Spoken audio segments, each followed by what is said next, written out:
Hello, going live a little early today. The Tech Guy off the radio podcast. This is the pre-show. This is the part of the show where I talk before we start the actual uh, show. If you're jumping in right now, you'll notice that we're 4 hours early. As I've mentioned, the Trump economy is so bad that I'm putting in an extra shift. You'll notice I'm in the bedroom today rather than downstairs on the green couch.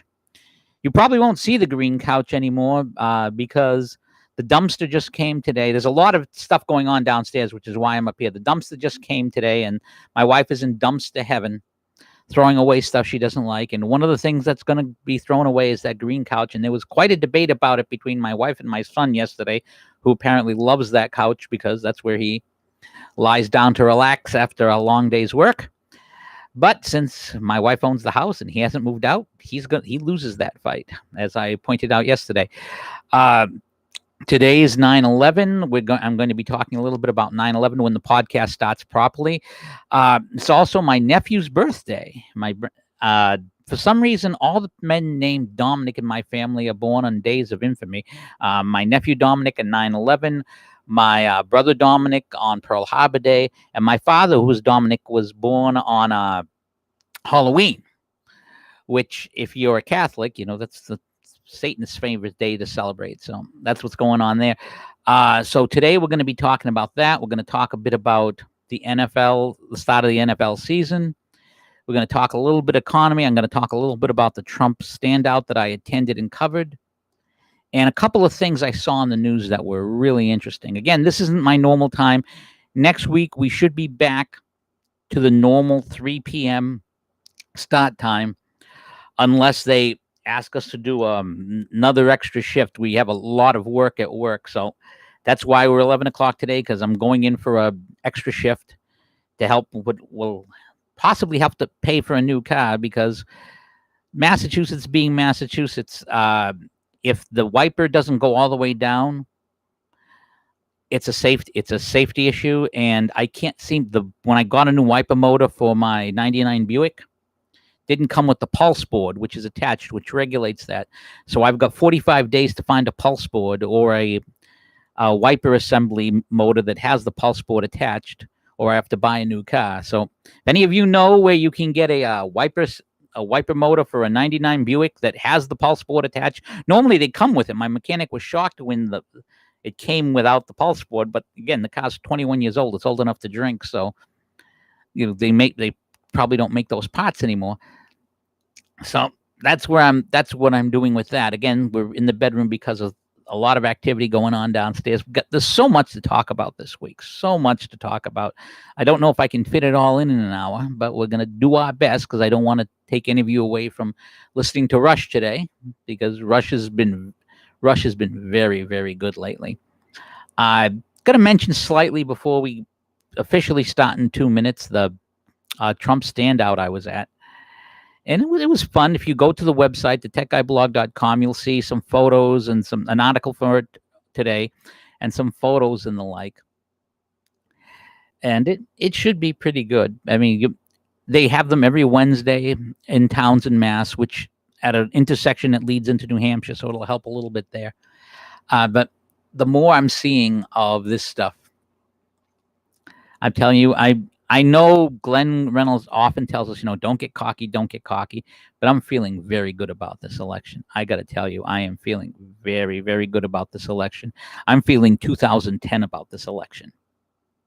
I'm really feeling 2010 about this election. I might touch on that a little bit more as we go on. Also, if you're a regular listener to the podcast, we encourage you to give the thing a thumbs up if you like what you hear. Obviously, if you don't, give it a thumbs down. I mean, if I earn a thumbs down, I earn it. If I earn your thumbs up, I'd like to earn your thumbs up. If I earn it, great. If I don't earn it, I understand. If you don't like what I have to say or the way I say it, or that this is a no frills podcast, it's meant to be no frills. And if you give me a thumbs down, that's all right too. You got a right to your opinion, and I'm happy to. And you're gonna go out there in public. Some people are gonna like what you have to say. Some people aren't.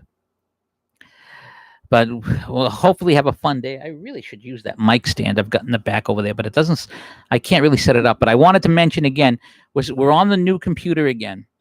So If you like the sound quality and the quality from this machine versus what it was a month ago, let me know. If you like the old machine, I can use the old machine. I just have to use the big screen, which I actually have it hooked up to the big screen up there, so I have an extra screen. I've got 3 computers in front of me. I've got my laptop where I do all my email on a separate laptop, and I do my Catholic radio show on the broken laptop because all my files are there.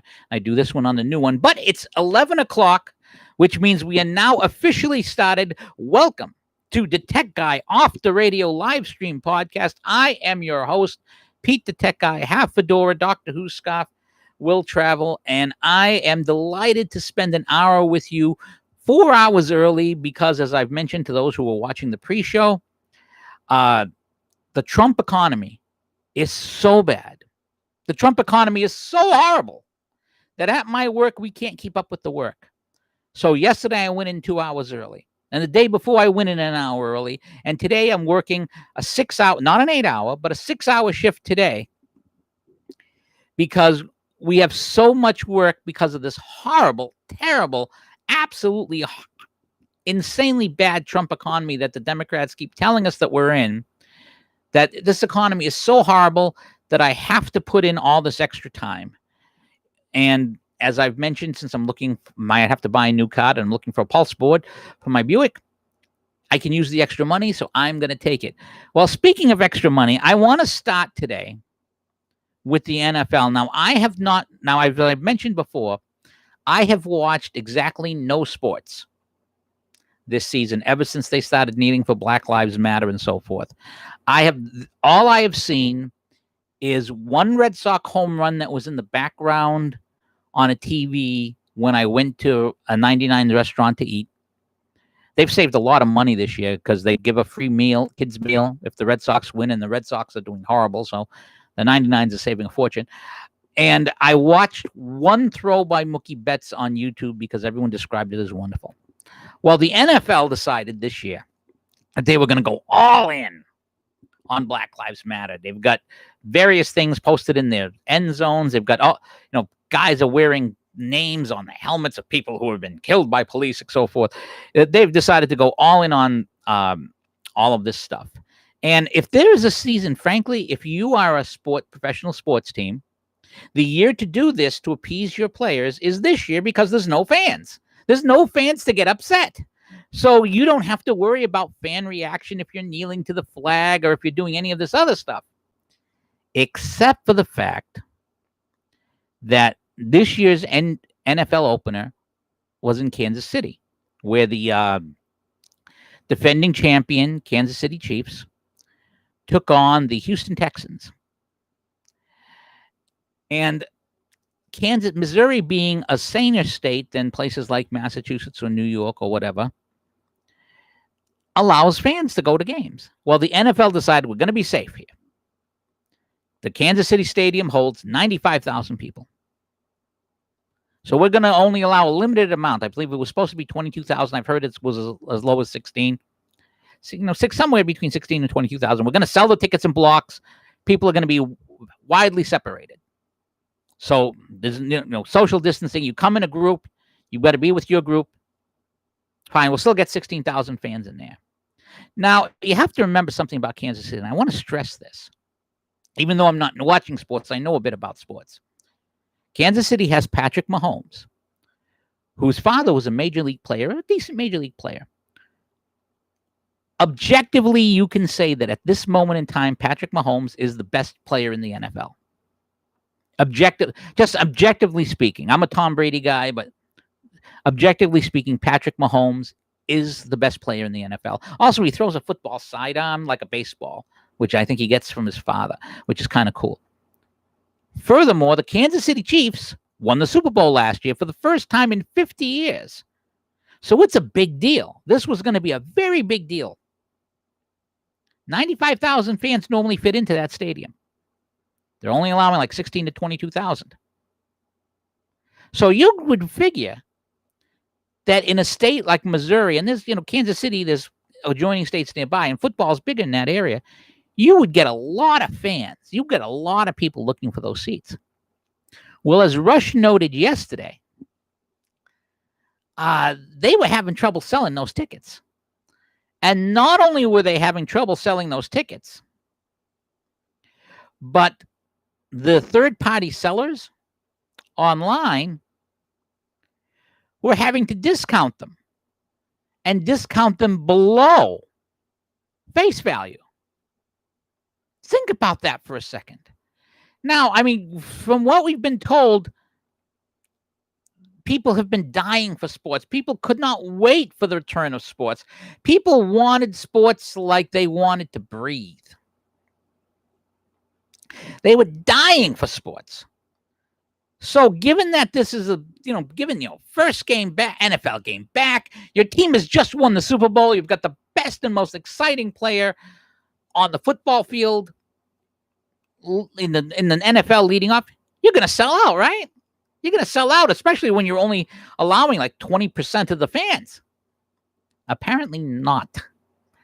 They had a lot of trouble getting in. And then and of course, for the NFL, this became a real problem now. What do we do about the anthem? Well, the NFL decided that they're going to play two anthems. They're going to play the national anthem and a song that they call the Black National Anthem. Now, I seem to recall that we only have one national anthem at a time. Now, all the NFL players aren't black now. Do they play a white national anthem too, or would that be racist? Of course, they're going to say, well, the national anthem is the white national anthem. Well, no. The national anthem is the national anthem for the United States, where we're all from. Are we hey, what about Asian players? Are we not going to play an Asian national anthem? Don't Asian players deserve to hear the national anthem? Hey, is there a gay national anthem? Are there gay players in the NFL? Shouldn't we have the gay national? How many genders' national anthems were not played by the NFL last today? I think that's very unfair. But it's not a bad. Let every voice sing. Go ahead and play it.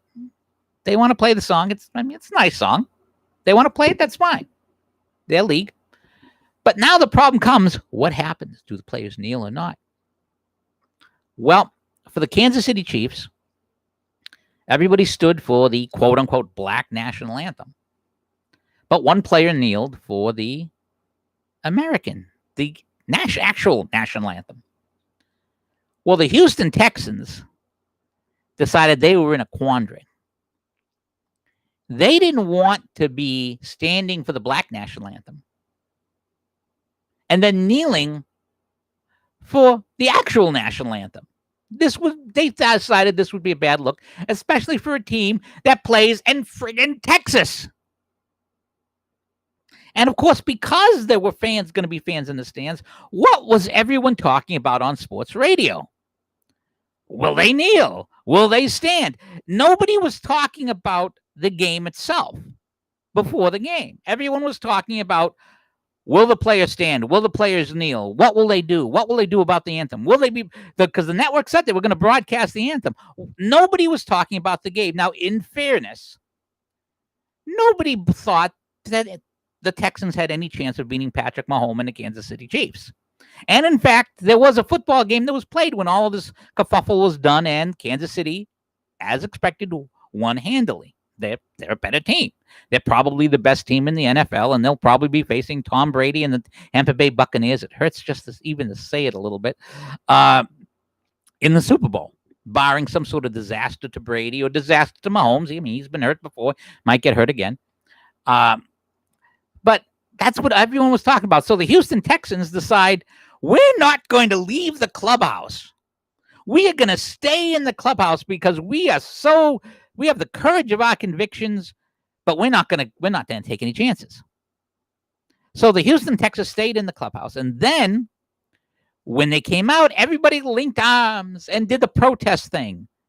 And do you know what those 16,000 or 22,000 or whatever fans showed up did when they did that? They booed. They booed loudly. And not only did they boo loudly, because there were so many less fans, because normally, and for those of you who don't follow football, normally Kansas City is one of the hottest places to play because the sound of the fans are so loud. Teams have to actually, the Chiefs have a disadvantage because other teams can actually hear their signal callers this year. Of course, it didn't help use the Texans because Kansas City is so much a better team. But you can't hear. Literally the quarterback of the opposing team usually cannot hear the players cannot hear the quarterback signals when he's calling to hike the ball. That's how bad the noise is. But there's a lot less fans, so you could hear the booing very clearly. And you could hear, somebody yelled out, Trump 2020. It was a lot of fun. Now, the reaction to this, Sports Illustrated was upset at the fans. All over Twitter, people are upset at the fans. How dare the fans boo this moment of unity? I was in an exchange with a person on Twitter because I get home about 12:30 last night, and I only had time to tweet out a little bit because, I had an early podcast and I have to work today. And she was going on about how it was racist. I want to read you some of the tweets she sent me. What I initially tweeted out was the NFL. Here's the tweet from the NFL: a moment of silence dedicated to the ongoing fight for equality in our country. And of course, the moment of silence, the fans were booing. So I tweeted out, rephrased: NFL decided to go political, and the paying fans didn't like it. So naturally, the pundits and the left attacked them. How dare the customers of the product being sold think that they are right? Now, Maxine, and I like Maxine. She was, when I had my terrestrial radio show, I would have her on occasionally talking from the left. Maxine's a nice girl. She has a nice family. I haven't met her in person. We've talked a lot on Twitter. We've talked a lot on the radio. We're always at odds because we think with total opposites politically. But I like Maxine. And I want to put that caveat out there because I'm going to read you the tweets she's saying, and I'm going to be laughing at them while I read some of them because they're Maxine's tweets, and these reactions I think are very funny. Maxine, what a way to tell them shut up and play. Everyone wants to see them bash their brains in for a good football game, but don't give a crap about what they're actually thinking or feeling. That's classist and racist. Clearly, this is too much of a peaceful protest. And she tweeted out Black Lives Matter. Well, there's nothing wrong with an actual peaceful protest. And in the scale of Democrat protests, this was entirely peaceful.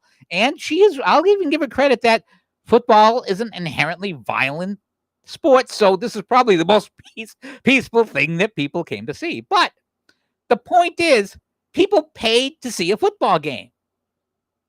They didn't pay to see a protest. They weren't interested in seeing a protest. And so I answered back, funny how the paying customers don't see it your way. They go to a game to get away from their troubles of the world, as Clark Griffith noted when he did groups on this decades ago. By the way, there's a very good article. You have to go into the archives of Powerline, where Clark Griffith, owner of the Twins at the time, did a survey of fans, and they found that fans want sports so they could get away from the realities of life. They didn't want to, so they could get away from their problems, get away from the tensions of life. They want to be entertained. That's why they go. So baseball was, at the time, very careful to stay away from politics. The closest thing to politics you had in baseball was when fans went on the field and tried to burn an American flag, and Rick Monday grabbed it out of their hands. One of the greatest moments in baseball history. So anyways, I said, if the NFL doesn't like the people responsible for their paychecks, that's on them. But I'm sure if they kill their golden goose, there's nothing to worry about. There's plenty of jobs for muscular men with college educations that pay 5 figures. So that's my response. Well, Maxine went on a little bit more about this. So you're against unity and equality. Let me tell you something. These protests are about unity and equality just as much as the People's Republic of China is a republic. Just because you call something unity, just because you call the protests in the quote protests in Kenosha and Portland peaceful, doesn't make them peaceful. And she's over the simple showing of unity. You guys can't handle that. And again, I'm replying. And to my reply, typical right-wing talking points. In your mind, John Lewis and MLK is Antifa. MLK, again, trying to equate the NFL players with Martin Luther King, who actually risks, and John Lewis even, who risks getting beaten. The NFL players risk making millions. That equivalent is hilarious. So the soccer players around the world have taken a knee since they've restarted 2 months ago. It's an issue of justice, all right. Now, And now unity and equality is too much to ask from Republicans. Good night. Well, I'm sorry, Maxine. I'm not sorry to be laughing at these tweets because they're funny. But think about this. You are telling your paying customers, I want you to pay me to watch us protest. You are telling your customers, you are going to pay us to watch us protest. That is what you were telling your customers. That is what the NFL and all of these people who make their money off of sports are telling the people who are responsible for their jobs. Think about it. The only reason why there are sports radio networks is because there are enough people watching sports that it's worth a while for a radio station to have sports shows. The only reason why you have ESPN is there's enough people who like sports to be interested in it. The only reason why you have all of these sports shows, the only reason why any of these guys are making money is because there are enough people willing to spend money to go to games and enough people interested in watching the games that advertisers decide, hey, I want those eyeballs. Those customers, those fans in the stands, and I'm scrolling down to bring up something. Those fans in the stands are the product. The football is the product, but the thing that the football players make their money on, the TV licenses and so forth, the product of the fans, the product of those eyeballs. And I want to read you a piece by Ed Morrissey. Super Bust. New Gallup poll shows sports industry as popular as Big Pharma and the Feds. Let's go to hot air on the big screen because I can read it easier. I am getting older, I mean, I'm closer to 70 than I am to 44. Is this the outcome from Gallup's latest longitudinal poll fair? After all, Big Pharma and the Feds might be having a better season than the sports industry. Nevertheless, those are the only three industries that find themselves in negative territory, with sports taking the biggest dive. Quote, the biggest slide, however, has been for the sports industry, with its positive score falling 15 points from 45% to 30%. The sports industry now has a negative image on balance among Americans as a whole, with 30% viewing it positively and 40% viewing it negatively, for a net minus 10 positive score. This contrasts with the plus 20 net positive image it enjoyed in 2019, where 45% viewed it positively and 25% viewed it negatively. While it's not clear how much of the various challenges and controversies swirling around the industry are responsible for its slide in popularity, it's notable that sports have lost more support from Republicans and independents than from Democrats. No shit! This is Biden ball. Football and baseball, basketball, and hockey have become Biden ball. It has become Biden ball. This is Biden ball. And if you want to have Biden ball, you're not going to, the people who like Biden, there ain't a whole lot of people enthusiastic for Biden. In fact, Democrats' view of the sports industry has not changed significantly in the past year, while Republicans slipped from a plus net 11 positive to a net minus 35 today. So Republicans went from a plus 11 positive on sports to a minus 35. Now, there are 63 million people who voted for Donald Trump. Let's say 62, 63 million. Let's project that onto that 62 to 63 million. So you figure 36.5 million would be the midpoint or so. We'll say 36 million is the midpoint. Now, if that was plus 11 before, that means that about 5% more, maybe 55, 60% liked sports. So that's 39 million. Who thought positively of sports. Now it's a net minus 35. Now, to get a nice net minus 35, you have to be 17% down. So you have to be basically 33% have to agree, like it, and 67% have to not like it. So that's 2/3 of that 62 million. That's 40 million people. That's 40 million people. 40 million. Think about that. And most importantly, because it went from a net 35 to a net 11, that's a 46% point swing. 46 points is 30 million people. 30. So you have literally, if you are the NFL, if you are the NBA, if you are Major League Baseball, if you are hockey, you have basically said to 30 million of the people whose eyeballs you are selling to as the selling point for your television contracts to fuck off. Now let's shrink that. We'll be generous. Let's say that's of those 62 million, only 50 million were Trump people. Let's say that. So if we figure it that way, if it's only 50 million, then a drop of 46, that's only 25 million people. So that's 5 million less. That's okay then. Well, with independents, they went from plus 26 to minus 10. So that's 35%. So of those other 12 million, you've lost, let's say, another 4. So again, that's still 30 million people. That is 30 million people, 60 million eyeballs. 60 million eyeballs you're throwing away. Now, to the players who currently have contracts, they figure it's no big deal. I've got a contract right now. I'm doing fine. I'm going to continue to do fine. My contract is good for so many years.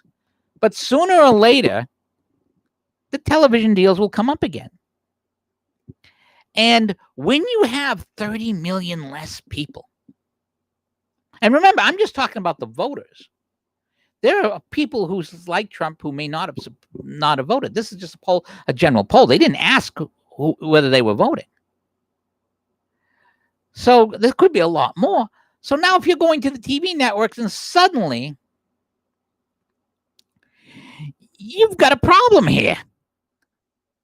And of course, we're not even talking about the people who buy, hats or buy shirts. I have worn one Red Sox shirt since this has began, and I only wore it in the house because I had to wear something and I had it handy. I do not wear sports apparel outside the house anymore. I won't.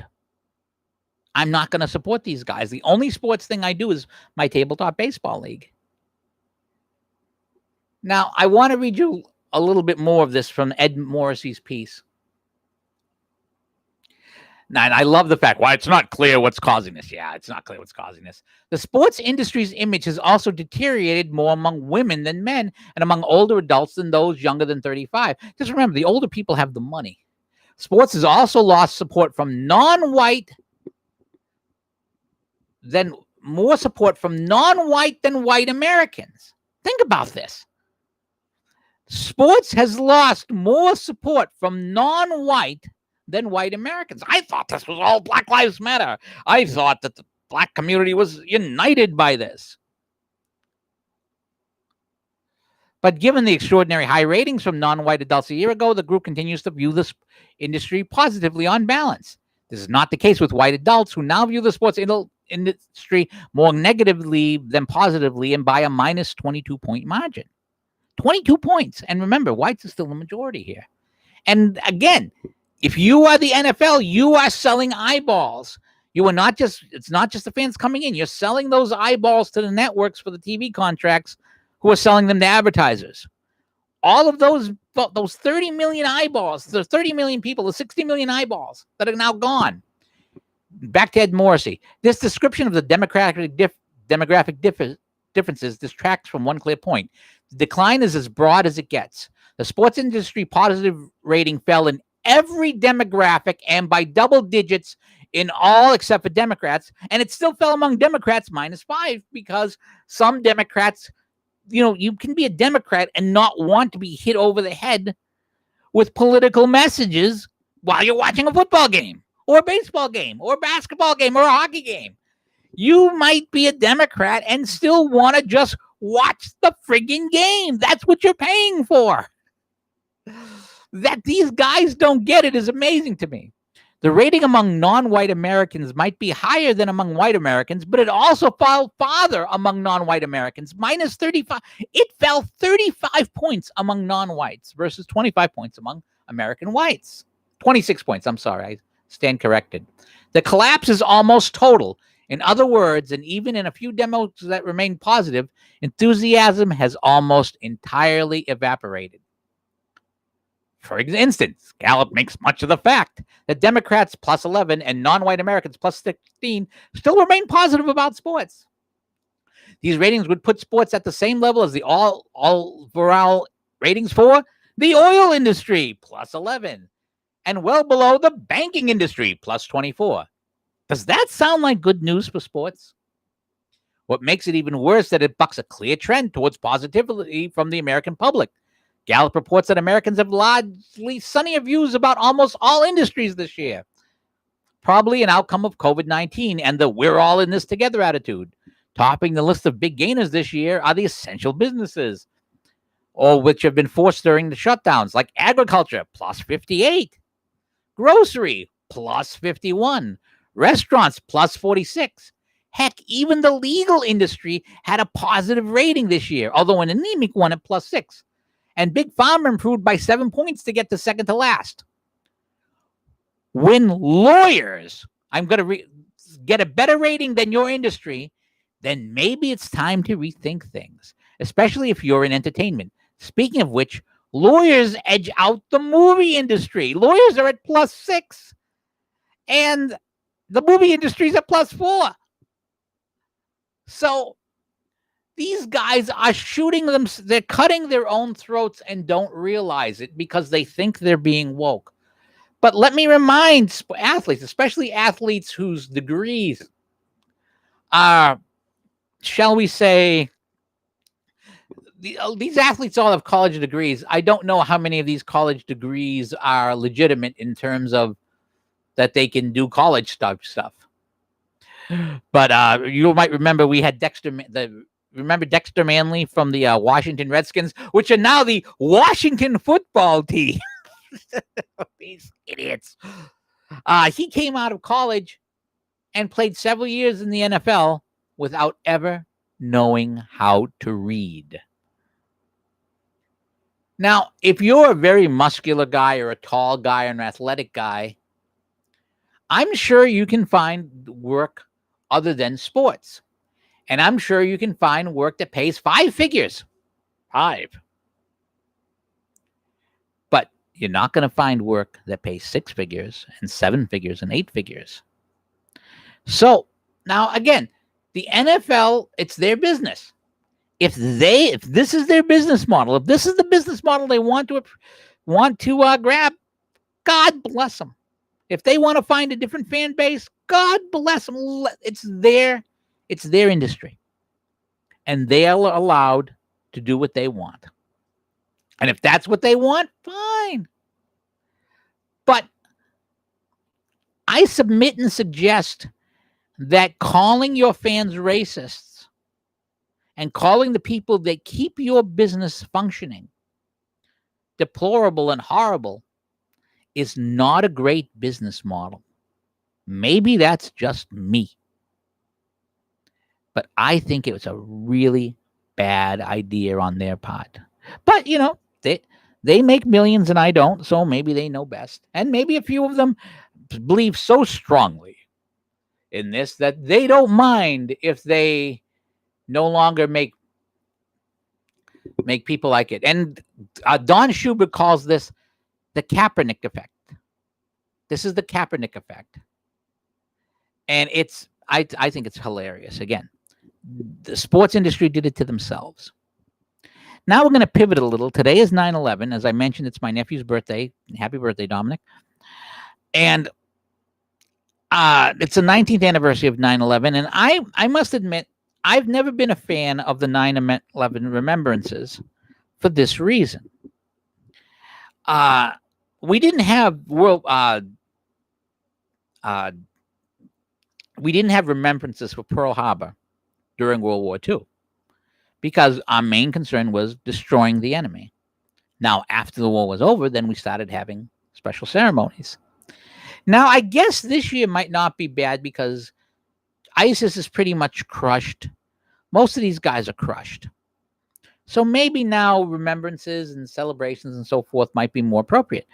But I remember I wasn't on 9/11. I was playing in my tabletop baseball league. I went over my friend Bruce's house. My opponent was his wife at the time, Lynn. She just died last year, actually. Was it this year? No, it was last year she died. Very young. She wasn't even 50 yet. And she was playing me, and we were in her house, and the kids were running around, and the things that were hitting towers. And we were getting information about it. And being a normal person who was in the middle of his game, I was concentrating on the game and the fact that she was kicking my ass, which didn't make me very happy. But I remember the feeling when I heard about when the towers were hit. My thought was this is a terrorist attack. But it didn't become a war to me until the plane went down in Pennsylvania when the passengers decided we're not going to let them hit the White House. We're not going to let them do that. That's when it became a battle. And that was the first victory in the war on terror. And it's appropriate because 9/11 is also the day of one of the other great American victories on Lake Champlain when Thomas MacDonough sunk the British fleet. If that British fleet wins that battle, the British successfully invade from the north, and maybe parts of New York and New Hampshire and Vermont and Maine are part of Canada today. But that's when it hit me in terms of what we were in. And I think Glenn Reynolds, and this is one of the few areas where I disagree with President Trump on. He doesn't have much good to say about the Iraq War. I think the Iraq War was worthwhile. And let me explain why the Iraq War was worthwhile. I think that literally tens of thousands of potential terrorists who wanted to be able to hit the United States ended up being drawn into a killing field in Iraq. We used to call it the fly paper strategy when I wrote about it years ago.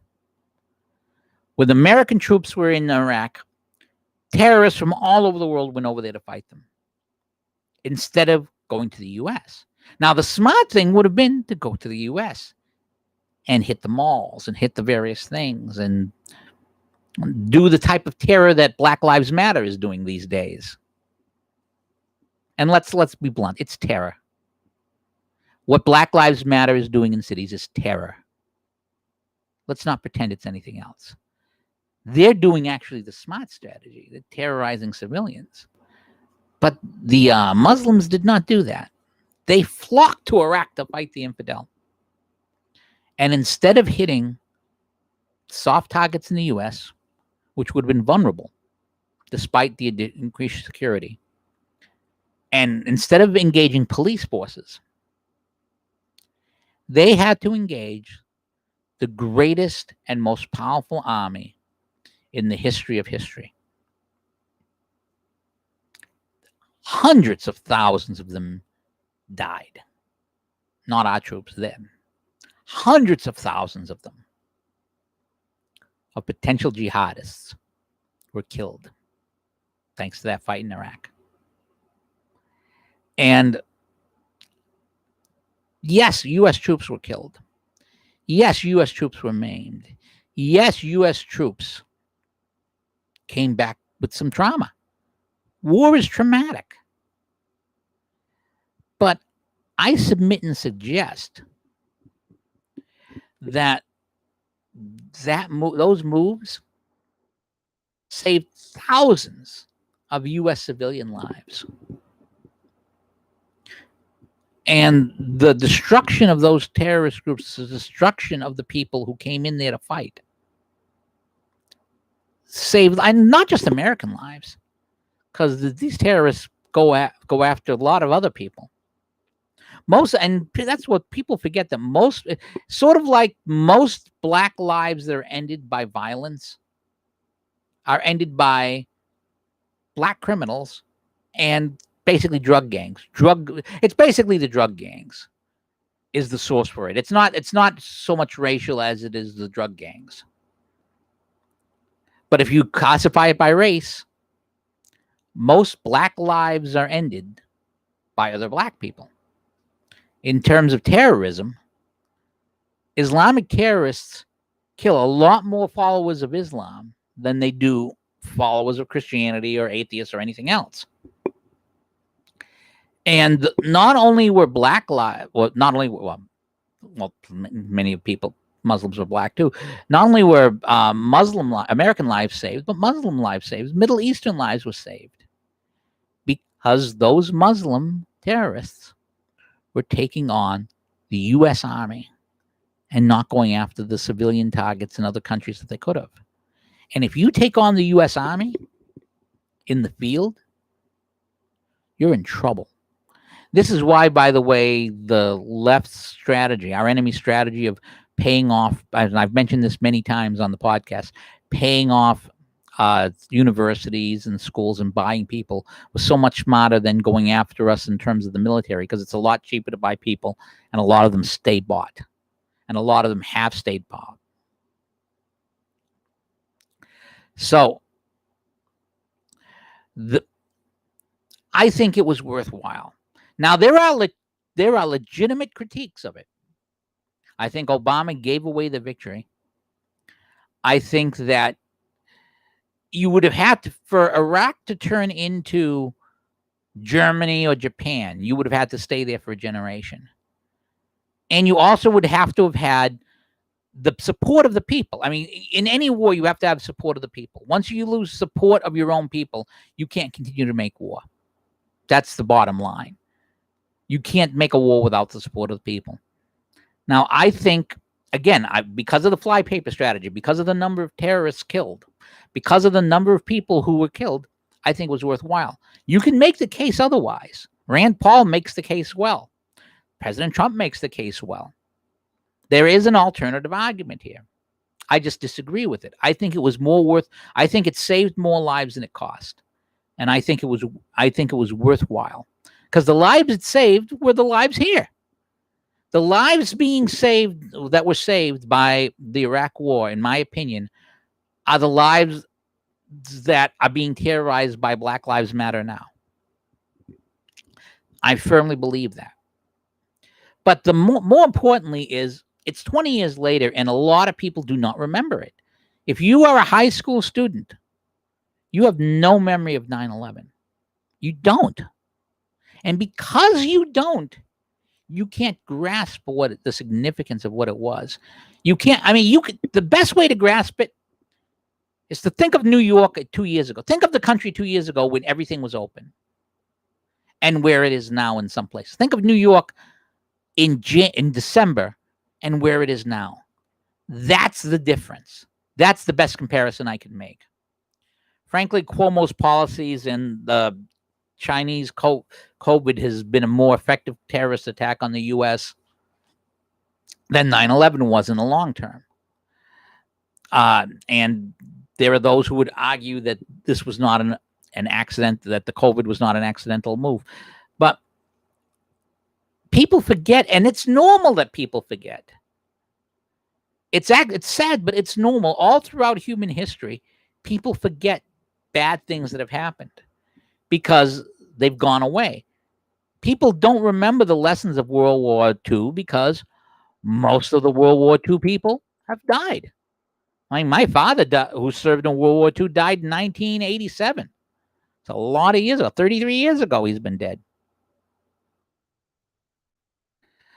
And it's amazing. Oh, remember, by the way, I want to throw this at you from Instapundit. I was talking about the NFL earlier.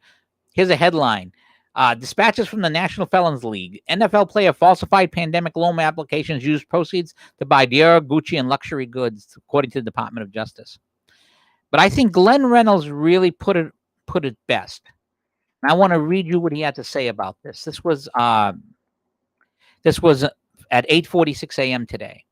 Because I remember reading Instapundit. I had started reading Instapundit a couple of months before 9/11. And then 9/11 hit, and it became the place to find out things. 19 years ago today, we said never forget, but mostly we have. Maybe that's okay in a way, as hardly everyone has noticed. Trump's Mideast peace deals have pulled the teeth of Islamic terror. Without funding from the Saudis and the other rich Arab states, these grassroots terror movements miraculously disappear, just as the people based communist revolutions vanished as soon as the Soviet Union went belly up and quit funding them. And also, with fracking, there's not as much Arab money lying around to begin with. No one was alive and aware that they will forget it, but my law students are already mostly young enough not to really remember it. But look at it this way. The Bush presidency was basically all about reacting to 9/11. And regardless of how the presidency ended, and I think some of the things he did at the end were poor, especially that last year, I think Bush did a very good job given the situation. I think we owe him a debt of gratitude for it. The Obama presidency was mostly about reacting to the Bush presidency's reaction to 9/11. I don't know if I agree with that statement completely. I think the Obama administration was mostly about bringing the Chicago way to Washington for Democrats to have power. But that's basically how it ran as. Trump's presidency has been about putting the United States in a position where things don't like that won't happen. I'll take it, says Glenn. And he's right. We have a stronger military. He's made moves in the Middle East that have brought peace, that have defunded the networks that fund terrorism. That keeps the United States safe from terrorist attack. Now, I actually had someone argue to me today in a phone call that the Wuhan virus is a terrorist attack by China. And they may be right, they may not be. But I would submit and suggest that while President Bush's reaction to 9/11 was a good reaction and a strong reaction and the right reaction at the time, that Trump's tactics now make a 9/11 less likely to happen. Again, because he's, as Glenn Reynolds mentioned there, the main funders of Islamic terror were the Gulf states that now don't have leverage. They're making peace with Israel. Fracking has made the U.S. a net oil exporter. They do not have the money to fund terror. And if they don't, and this it's like Black Lives Matter's terrorism and Antifa's terrorism is being funded. It's being funded by various corporations because they've let themselves be played for fools. They've been funded by various nonprofits who are in the payroll of Soros and the others. Terrorism needs funding. Ask yourself a question. Now, again, I'm going in for an extra shift today. The podcast started at 11 because I'm going in for an extra shift because we have so much work at my work. Went in early yesterday, went in early the day before as well. Plus, I might need to buy a new car if I can't find a pulse board for a 1999 Buick. And anyone listening, you have a pulse board for a 99 Buick LeSabre or a windshield wiper engine with the pulse board attached, which it normally is, I want to buy it from you. If I can buy it in the next 30 days, I don't have to buy another car because my car will fail inspection without it. So that's a personal note there. But people have to work. I'm going to take that extra money and put it aside to buy that part that I need and to get it put in or to put it towards buying the new car I'm going to have to buy. Where are these people getting the money to eat? Where are these people getting the money for rent? Where are these people getting the money to go out every single day and riot? Someone is paying them. And those sources of terror funding have to be cut off. Because that's what's going on here. I mean, it's not in the scale of 9/11 in terms of casualties. But let me tell you something. If your business is destroyed and you can't reopen, if your neighborhood is destroyed, that's 9/11 style stuff for you. It may not be 9/11 for the country as a whole, but it's 9/11 type stuff for you. I mean, it's terrible stuff. And it's been going on. We have to be thinking like that. You really do. And I want to talk a little bit. I'm going to pivot here. I covered a Trump standout, and I mentioned this earlier. in Townsend, Massachusetts, which is right on the New Hampshire border. You can see the piece at DaTechGuyblog.com. That's DaTechGuy.com. And one of the most common signs I saw, well, I shouldn't say the most common, but there were several signs talking about support for police, Blue Lives Matter, defend the blue, stuff like that. And I got to tell you, that stuff is going to resonate. I feel really good about this election. I feel 2010 good about this election. I even feel good about the person running against Nancy Pelosi, because in the end, it takes something dramatic to change. If you're in a blue state, a deep blue state, I'm in Massachusetts. We are a deep blue state. We have a Republican governor, but it's a deep blue state. You need something dramatic to change voting in a deep blue state. Now, California, you just had a law passed that allows, or I should say, passed by the legislature. I don't think the governor signed it yet. That allows sex between people, underage people, gay sex between underage people and people within 10 years of their age. That's been passed by the legislature. You had Nancy Pelosi. That, in normal people, that would be enough to switch them over. It is not enough because it doesn't affect everybody. But Nancy Pelosi getting that blow dry when other people can't, people relate to that. When an elitist does something that other people can't do, people relate to that. The fact that the word came out that gyms in San Francisco that belong to the city and the police department and so forth, city-owned gyms were open, but private gyms could not open. People relate to that. The average person in that district can relate to it. I would not be surprised if Pelosi's district flips. Now, if it flips, it'll only flip for one election. They might just go against Pelosi. And there are some progressives who would love to see Pelosi out of there, because I haven't forgiven her for supporting Kennedy over Markey here in Massachusetts. But there are districts, and not just districts, but places that have been hit by riots. Do you think that, and again, Portland and Washington, now in some places, because of the jungle primary system, there might not be Republicans to vote for. But in places where there are Republicans, I like our chances. And the Keosha and Rochester are huge. Now, for myself, I would have preferred no riots, and I would have preferred Trump winning on the election on the merits alone. And maybe we take the House, maybe we don't. Maybe we keep the Senate, maybe we don't. But I would have preferred no riots, no casualties, no parts of my country burned down. Because I don't like my country burned down. I don't like, and I don't care that Portland's a liberal city. I don't like Americans being terrorized in America.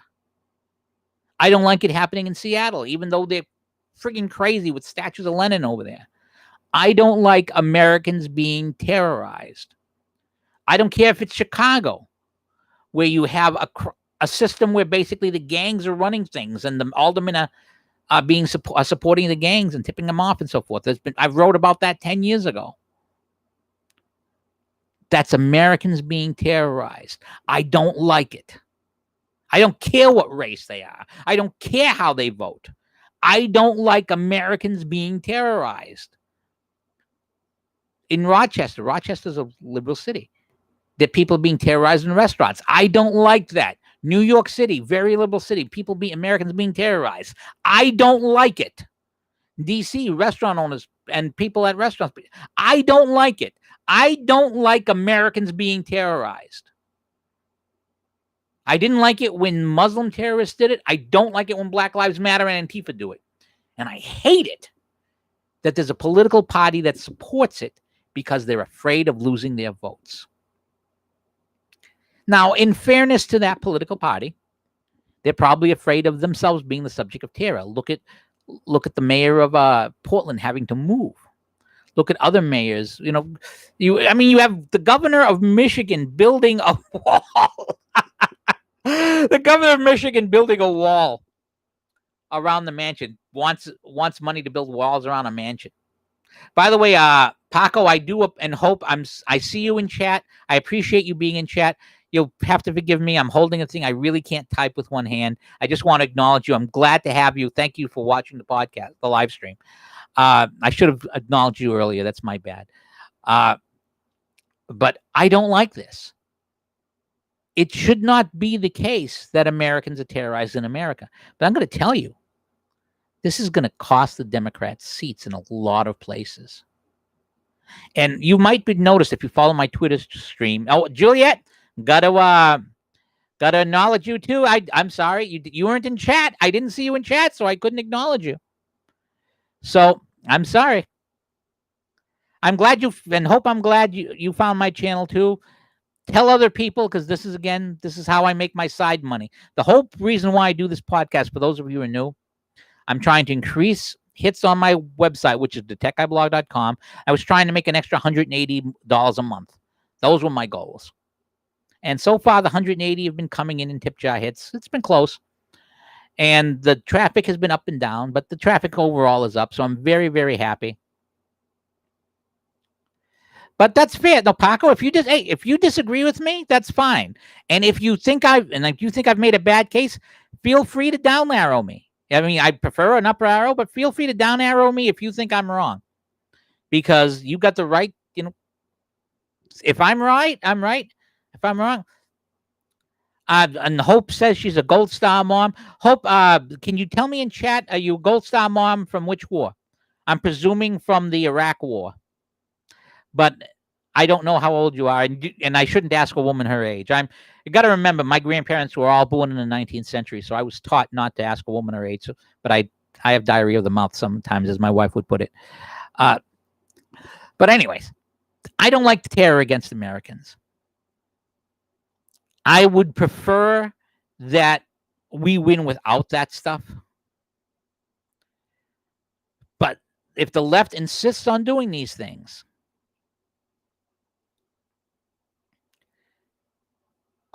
that's true. EU got overflown during the Iraq War. Enduring for you, buried at Arlington. Well, my condolences to you, man, and my thanks. And as the point I made earlier, people like that, like Hope's son, are the reason why we don't see more terror attacks in the U.S. Although now we have terror attacks from Black Lives Matter and Antifa that we're putting up with, which I don't know. God knows why we're putting up with this. Well, I know why we're putting up with it.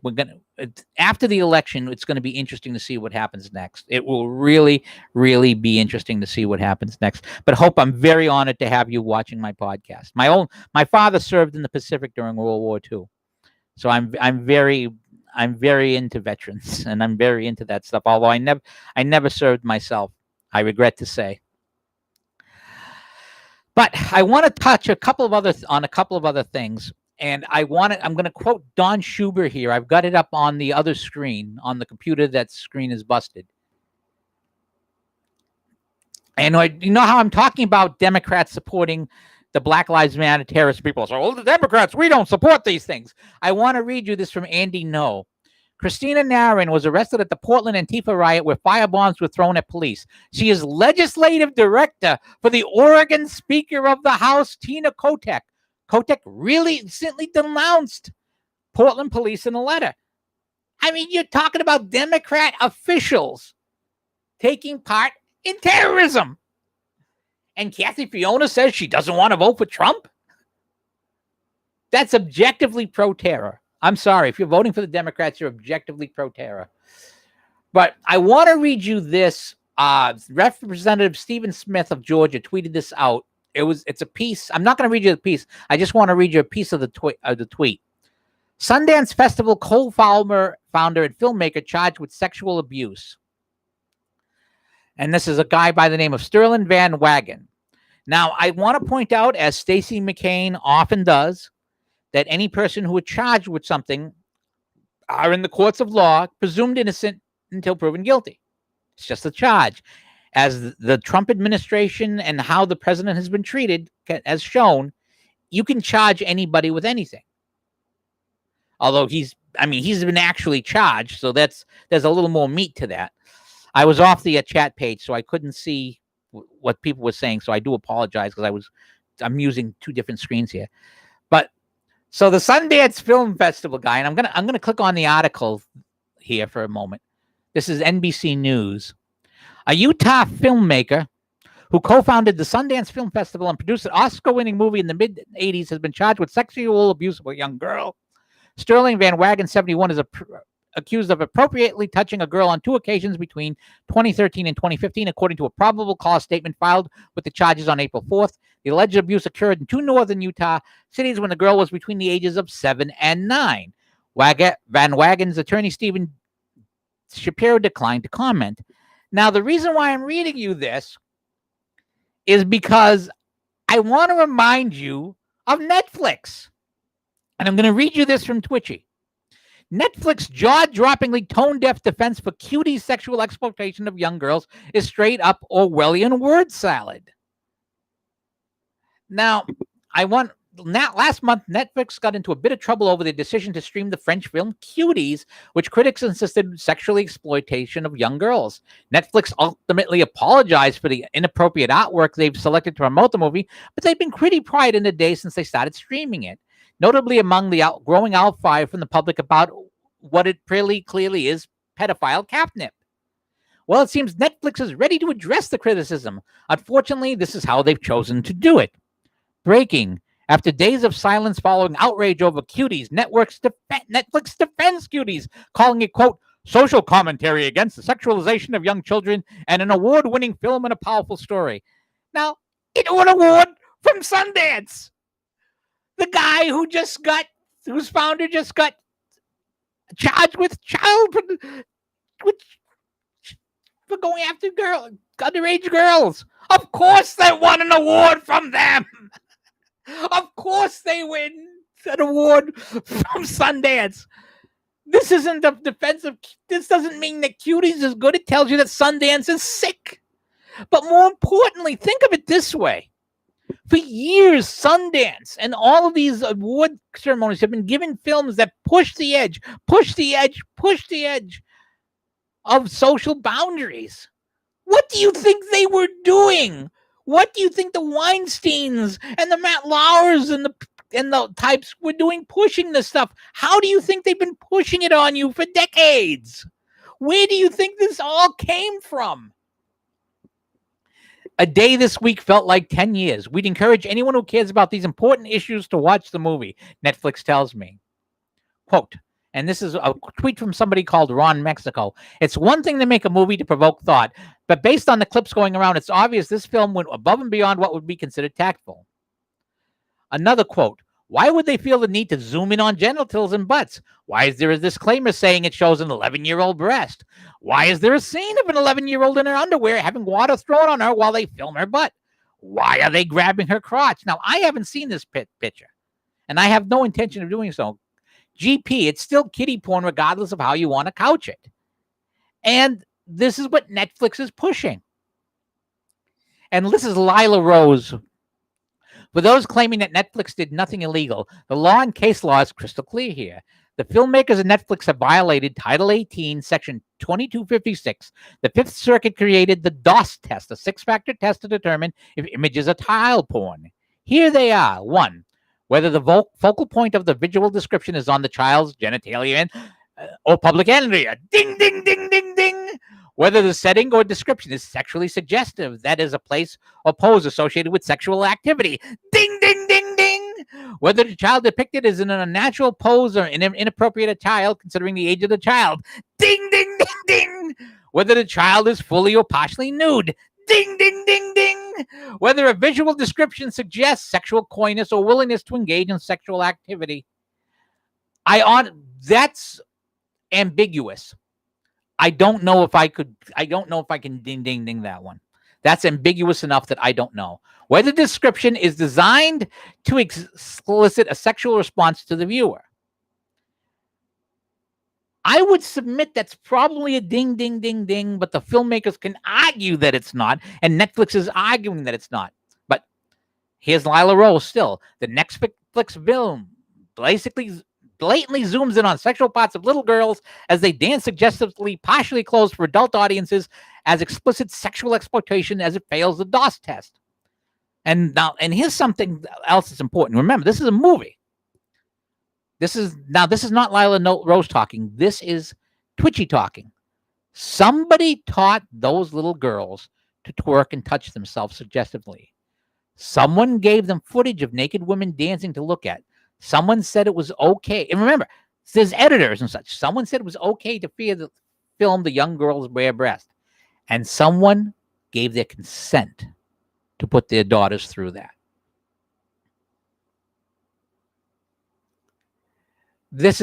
And I'm going to give the last word to Moni B. So, releasing a film that sexualizes children is somehow fighting against the sexualization of children.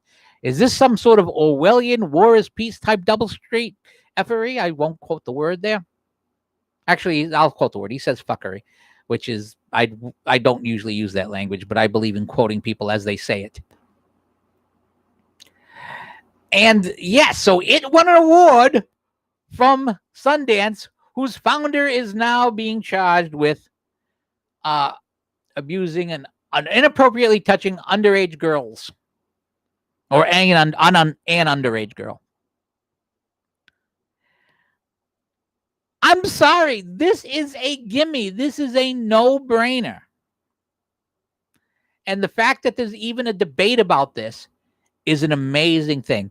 Speaking of a couple of amazing things I want to touch on briefly, an LA court has upheld the county's ban on church services, which I think is blatantly against the First Amendment. I mean, you don't get much more blatantly violating the First Amendment than that. So I don't see how that's going to stand up in court. I can't go today without touching on this. Biden spokesman melts down after being asked a simple yes or no question. This is from the other McCain. Quote, the whole interview with Brett Baer of Fox News is a disaster for TJ Ducko, who is exactly the type of testosterone-deficient soy boy you would expect to be National Press Secretary for Joe Biden. When Baer raised the issue of Biden's declining mental acuity, which is highly relevant to his fitness for office, he went into a complete meltdown. So here's Baer's question. Has Joe Biden ever used a teleprompter during local interviews or to answer Q&A with supporters? Ducko, Brett, we're not going to engage. This is straight from the Trump campaign talking points. Baer, and yet they're using it. Ducko, and what it does, Brett, it's trying to distract the American people from they're using it from the pandemic. They talk about it every day. Well, can you say yes or no? That's because they talk about it every day, Brett, because they don't have a coherent strategy. You haven't answered. They don't. Yes or no? Brett, they talk about it every day because they don't have a coherent argument for why Donald Trump deserves re-election, deserves 4 more years. Oh, I can think of a coherent argument. His foreign policy, his domestic policy, the way he's handled the COVID crisis, the way he's made the military stronger, the list, the pro-life stuff, the list goes on and on. And Stacey McCain finishes with, we'll take that to mean yes. If a simple denial was possible, Ducko would have said, no, of course not, and moved on. Instead, what he did, and this is a classic of political spin, was accuse Baer of being a funnel for the Trump campaign, which he accused of using the question to distract from the issues Biden wants to talk about. Does anyone need any further explanation for why the Biden campaign is trying to keep their candidate inside a bubble of limited media interactions, including safe remote interviews staged from his Delaware basement where they can feed him answers on a teleprompter? Anyone who thinks Biden is going to be running this country if he wins is an idiot. And remember this. The most engaged and informed voters are primary voters. And Democrat primary voters, the most engaged and informed voters in the party, decided that Joe Biden, Mr. Dementia patient himself, was superior to 20 other candidates, mayors, former mayors, governors, former governors, sitting senators, sitting congressmen, former senators or congressmen, other people who are high profile, authors, businessmen. The voters who choose Democrat candidates decided that Joe Biden was superior to all 20 of those other people. They were their best choice. Now, why do you think they believed this?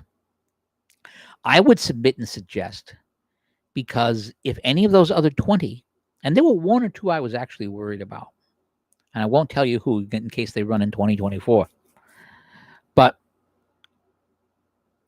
that's because the positions and the programs of those other 20 were either so whacked out that they would never have been able to beat Trump. And at least one of them was too sane, I think. But it's extremely funny. And that's why I'm so confident about this election. Now, confident doesn't mean be lazy. If you're a Trump supporter, get out there and vote on election day. Go do a standout like I did the standout in Townsend. Do the things necessary. There is no substitution for actually showing up. And I'm going to close. I want to close with something that I found again via Don Schuber, but it's I almost forgot to mention this. Remember that? Remember the Mueller investigation? Apparently, and you got to love this. I remember if you're my age, you'll remember the famous photo of Nixon's secretary, who claimed to have accidentally erased the 18 minutes of tape on the Watergate tapes, stretching to show how she accidentally did it. And it was so incredulous that you had to laugh. But apparently, according to the FBI type people, the Justice Department type people, apparently 21 cell phones from the Mueller investigation of these guys who were investigating Trump, who the Justice Department was now subpoenaing for their investigation, got accidentally, I'm sorry, not 21, 15. The Mueller team accidentally wiped 15 of their phones before the Justice Department could examine them. Completely accidental. 15 of them. 15 accidents. I'm sorry. I know I'm getting excited about this, but it's just so insane. It's just so insane. I mean, they're not even trying to pretend anymore. They're not even trying to pretend anymore. I mean, it just boggles the mind. I'm going to save that last thing, the Ace of Spades piece, for next week. It's basically 7 reasons why you shouldn't be as afraid of Democrat election stealing. I mean, you should still worry about it. It's a real thing. But 7 reasons why you shouldn't panic over it. I'm going to save that for next week. Actually, maybe I could just find the link and I'll put it in chat so that if you're in chat, you're going to be able to see it. That would be the best thing, because why should you have to wait a week for me to get around to it? That's unfair to you. And you're giving me your time. The least I can do is instead of teasing you, give you something that I think is worthwhile. Where is that link? I had it earlier today. Did I have it on this one or did I have it elsewhere? Well, maybe it wasn't even on this one. Let me take a look. I'm looking on Don Suber's site. I know why stealing an election isn't easy is the post. And let's see. I'm trying to find the link. I had the link up earlier today. Okay, it's a PDF. Here it is. It's a 2-page PDF. It's worth your time. Here's the link. Check it out. And if it closes before you can see it, the posted Don Suber site that you want to read that has the link built into it is titled "Why Stealing Election Ain't Easy." We used "ain't" instead of "isn't," which is I'm surprised since he's a newsman. And that's from yesterday, September 10th. So you'll want to check that out. Well, that's about all the time I have. I should spend a little bit of time with my wife before I run off to work today. I want to thank you for joining us for our. Thank you very much, Hope. I hope you have a great day too. Paco, I'm very glad you showed up today. Juliet, glad to see you as always. I would ask you to share if you like what you saw today, I ask you to share the link. We get an awful lot more viewers after the fact than during the live stream. I ask you to go to thumbs up the video if you liked it. Thumbs if you think it deserves a thumbs down, that's fine too. I ask you to go to the website to techguyblog.com and check us out every day if you get a chance. We always have something new, whether for myself or my writers. Juliet is normally a writer, but thanks to Proposition AB5, she can't write until January for me. So I'm expecting a great first piece in January, Juliet. You've got 3 months to think about what you want to say. So I expect something awesome from you on the first week of January to start the new year. And as I mentioned earlier, Pulse Board 1999 Buick LeSabre. You got one? Ask your friends and see if you can find one for me. I've got till Halloween to get one and get it installed so my car can pass inspection. But until then, this is Pete the Tech Guy saying so long, God bless, and thank you for spending an hour and a quarter with me today. Have a great one.